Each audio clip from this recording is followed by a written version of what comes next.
આવતીકાલથી 20 મઈથી આ ફેઝ 2 શરૂ થશે. અગાઉ 29 અને 30 એપ્રિલે ફેઝ 1 થયા હતા. આ તમે જુઓ, ચંડોલા તળાવ જે છે ઘણા ટાઈમથી બાંગ્લાદેશીઓના એવું ઠેકાણું જેવું બની ગયું હતું. આ તમે ચાલુ વર્ષમાં જુઓ, 2025 કુછ 250 બાંગ્લાદેશી આપણે અમદાવાદ પોલીસે પકડ્યા છે.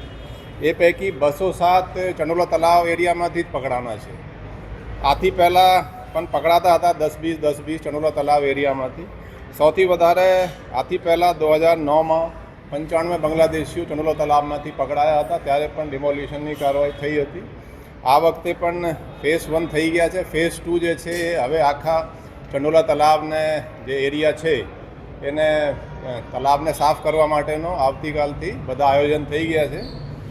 અને આવું જણાવવા માગું છું કે જે સુપ્રીમ કોર્ટના જે રૂલિંગ છે, જે ઓર્ડર છે કે જે તળાવ એરિયા છે એને તો કોઈ પણ સંજોગોમાં એન્ક્રોચ કરી શકાય નહીં. અમુક લાસ્ટ ટાઈમ પણ હાઈકોર્ટમાં અમુક લોકોએ એપ્રોચ કર્યા હતા. એ પણ સ્પષ્ટપણે હાઈકોર્ટે કોઈ રિલીફ આપ્યા નથી.